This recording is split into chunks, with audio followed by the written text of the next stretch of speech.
Okay, so in this video I'm going to run through the exam questions you need to prep for quiz 4, which is on your energy changes topic.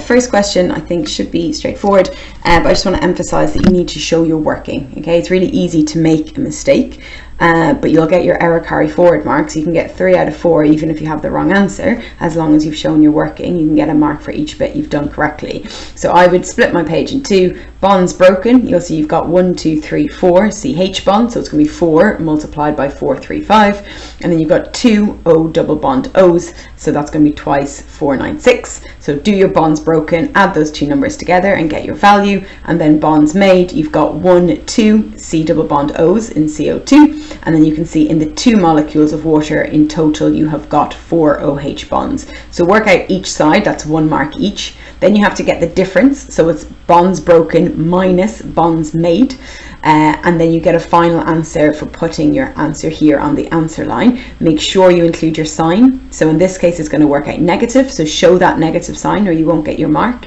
But if it did work out positive, if this value was bigger than this value and it worked out as a positive number, you need to show the plus sign. So you're always going to include your answer, a sign on your answer line for energy changes.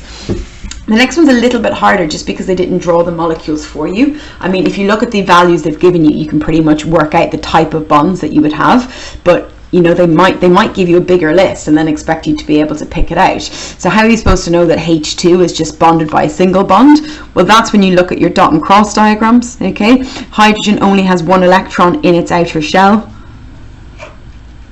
And your dot and cross diagram for hydrogen is going to look like that, okay? So it's just got a single bond in between. If we look at oxygen, each oxygen has got 6 electrons in its outer shell. Because it's got 6 and it wants 8, oxygen is going to be willing to share 2 electrons. So it's got 6, it wants 8, so it shares 2. This other oxygen is going to do exactly the same. It's got 6, it wants 8, so it shares 2. They'll always share the number of electrons they want to gain.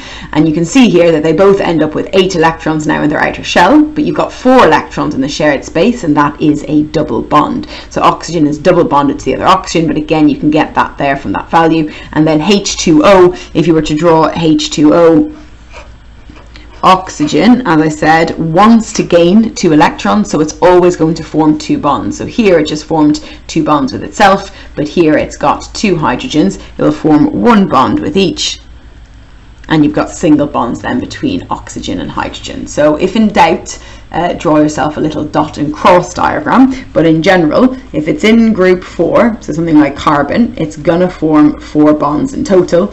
If it's in group 5, so something like nitrogen, it's gonna form 3 bonds.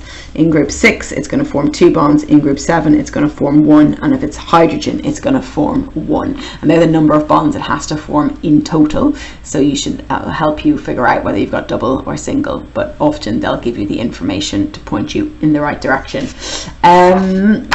The next one, they want you to explain using this diagram how you know that dissolving ammonium chloride in water is an endothermic process. So we just look what's happening here.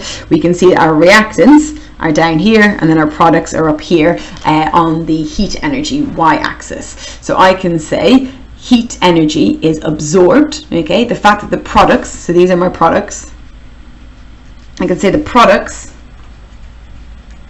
have more heat energy than the reactants, okay? And I know that just because the products are higher on the y-axis than the reactants are. So products have more heat energy than reactants, therefore heat is absorbed, which is endo. Okay, if heat is being taken in, it is an endothermic process. Complete the reaction profile and label the activation energy. Okay, so they want you to show the activation energy. So you go up higher than the products, you make a little hill, and then you come back down. To label your activation energy, it's always from the reactants to the top of the hill, and then I'm going to label that as activation energy. So from the reactants to the top of the hill always. I think this should be fine. So you can see it's going from 21 to 32. So you can say heat is given out, therefore it's an exothermic reaction. This one over here, this is one that comes up quite a bit and students generally do really poorly on. So just remember bendo mexo. Bendomexo. Okay, so you're going to say bond breaking is endothermic, bond making is exothermic. That's your first 2 marks. And for it to be exothermic overall, exothermic reactions, remember, release energy, you'll say more energy is released than is taken in. So bendomexo, and then more energy is released than is taken in if it's exothermic overall. If they ask you to explain why something is endothermic, you'd use the same answer at the start. You'd say bond breaking is endo, bond making is exo, and if they're asking for endothermic, you would then say more energy is taken in than is released. You'll see that on the mark scheme as well, but just make sure you can answer those questions in terms of endo and exothermic processes with bond breaking and bond making. That one should be absolutely fine. This as well, I mean, it should be fine. You see, it's 3 marks worth so many marks. You just have to get the change, which is obviously 2.5, but if you just write 2.5, you're only going to get 1 mark. Because the temperature is decreasing, you're going to need to show that it's a negative temperature change. It's getting colder, and because it's temperature, you have to give the units. So you're getting 1 mark for the value, 2.5, 1 mark for the sign, showing that it's getting colder, and then 1 mark for the degrees Celsius sign. It does say give a sign and unit in your answer, so they're kind of prompting you there.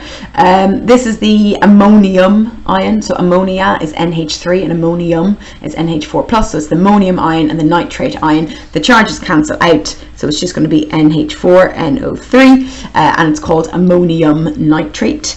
The rest of these, I think if you look at the mark scheme, it shouldn't be an issue. But if you do have any other problems or questions, come and ask me.